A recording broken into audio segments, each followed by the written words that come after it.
Hola, el día de hoy vamos a hablar de una de las principales manifestaciones de los textos narrativos que se llama el minicuento. Los minicuentos son tan antiguos como la misma escritura. Si tú observas, por ejemplo, la Biblia, la mayoría de las parábolas que se encuentran en este libro son en realidad pequeños cuentos o minicuentos. Tuvo su auge principalmente en el siglo XX, segunda mitad del siglo XX, principalmente en Norteamérica y posteriormente en Hispanoamérica. Los periódicos y las revistas de aquella época encontraban en los escritores famosos una posibilidad para que ellos escribieran en sus páginas. Entonces contrataban a escritores famosos como Borges, como Cortázar, como Gabriel García Márquez, como Arreola, entre otros, para que contaran historias interesantes y condensadas en sus revistas o en sus periódicos y de esa manera poder tener una mayor cantidad de lectores. El minicuento posee varias características.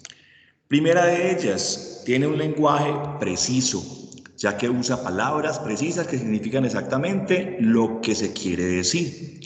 Además de eso, posee una escasa descripción. La descripción del ambiente donde se desarrolla la obra es mínima, pero entrega los elementos esenciales para que el lector lo imagine. También es muy importante otra característica que es su desenlace inesperado. Puede producirse un efecto intenso en el lector y el desenlace normalmente es sorprendente o inesperado y además de eso puede conmover en algunos casos al lector. Otra característica es que posee acciones mínimas, es decir, los hechos se resumen en frases breves utilizando la condensación y la síntesis. También otra característica importante, posee pocos personajes. Es común que haya solo un personaje, aunque en ocasiones pueden incluirse otros. Y por último, el lector es muy activo dentro de estos minicuentos, ya que este es un cómplice que concluye o que completa la historia y por eso el minicuento puede tener múltiples interpretaciones. Aquí tenemos, por ejemplo, una muestra de un pequeño minicuento escrito por Juan Torres. Vamos a leerlo brevemente y a mostrar algunas de sus características. Este minicuento se llama Pérdidas.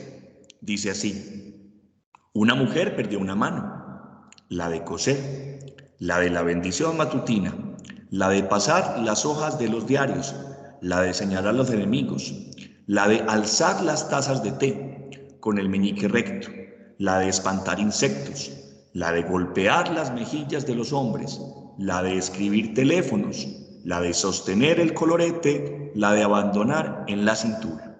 La mano no perdió nada, que no fuera una mujer con una vida demasiado similar a la muerte. Si observamos entonces en este pequeño minicuento, encontramos algunas de esas características que nos acaban de mencionar. Por ejemplo, tiene un lenguaje preciso, ya que emplea frases cortas.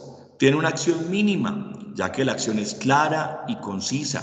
Tiene pocos personajes. Efectivamente, la historia tiene un solo personaje. Y una escasa descripción, porque tiene frases con poca explicación, un desenlace inesperado y además de eso, el desenlace sorprende al lector. También, si ustedes observan claramente, en este pequeño cuento uno puede sacar muchas conclusiones, que probablemente la mujer que sale en esta historia es una mujer de clase alta, que probablemente toma el té por las tardes con el dedo recto, con el meñique recto, que es una mujer que de pronto trata un poquito mal a los hombres, ya que observa que las golpea, ¿cierto? Que es una ama de casa probablemente, porque se dedica a coser, ¿sí? Que es religiosa, ya que se echa la bendición, etcétera, etcétera. Entonces miren cómo en un pequeño mini cuento pueden haber múltiples interpretaciones y un sinnúmero de situaciones que podemos analizar. ¿Listo? Muy bien. Continuamos entonces con otros aspectos importantes del minicuento, que en este caso son los elementos. Como podemos observar entonces, en dichos elementos, el narrador, en primera instancia, puede ser cualquier tipo de narrador. Puede ser protagonista, puede ser testigo, puede ser omnisciente o incluso observado. Como lo dijimos ahora, también los personajes es un elemento muy importante dentro de estos minicuentos, ya que exige pocos seres en las acciones. Y entonces, debido al espacio reducido para poder caracterizarlos, normalmente presenta un solo personaje o apenas se enuncia. ¿Listo? Incluso, si vemos el cuento anterior que acabamos de leer, ni siquiera nos cuentan el nombre de la protagonista. Simplemente la dejan de manera anónima. La trama, que es otro de los elementos, por su brevedad no siempre hay una trama o desarrollo dentro de los hechos definidos. En muchas ocasiones existe una trama inconclusa que el lector debe completar. En este caso se emplea un recurso literario que se llama la elipsis. ¿Qué es la elipsis? La elipsis es un salto en el tiempo o en el espacio para eliminar los pasos intermedios sin que el lector pierda la continuidad de la secuencia. ¿Correcto? Muy bien. Y por último, otro de los elementos es el ambiente. El ambiente se refiere al espacio y el tiempo en que se desarrollan los hechos y muchas veces queda sugerido también en la acción por tan solo una palabra. O sea, la idea es invitar al lector a que se imagine todos esos elementos. Entonces, los 4 elementos, narrador, personajes, trama y ambiente, ahí los acabamos de identificar. ¿Listo? Muy bien. Y por último, entonces, vamos a mirar las clases de minicuentos que existen. Existen 3 tipos de minicuentos. Allí, entonces, depende de los temas, depende de los personajes o incluso de la trama que se desarrolla. El primero de ellos se denomina fantásticos o maravillosos. Este tipo de cuentos narran hechos imaginarios y se caracterizan porque sus personajes se enfrentan normalmente a situaciones irreales. El segundo tipo de cuento o de minicuento es el minicuento de terror o de suspenso, que tiene como objeto crear pánico, tensión y escalofrío entre sus lectores. Los personajes normalmente son, por lo general, fantasmas, brujas o seres humanos con problemas mentales. Y el último de estos mini cuentos es el de ciencia ficción. En él se desarrollan historias en el futuro o la ficción, utilizando normalmente tecnologías que aún no existen. Los personajes, en este caso, pueden ser reales o ficticios. ¿Listo?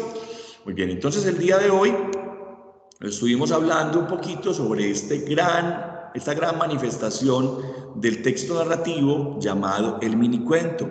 Recordemos que un minicuento es una obra literaria que permite que los lectores encuentren la satisfacción de la lectura y la recreación en corto tiempo. Por eso es tan llamativo. El día de hoy entonces estuvimos hablando de la historia del minicuento, luego hablamos un poquitico de las características, de los elementos y por último mencionamos los tipos de minicuentos existentes. Espero que esta pequeña explicación haya sido de todo su agrado y los espero para una próxima oportunidad donde tendremos nuevos elementos de la literatura. Hasta pronto y que tengan un excelente resto de día.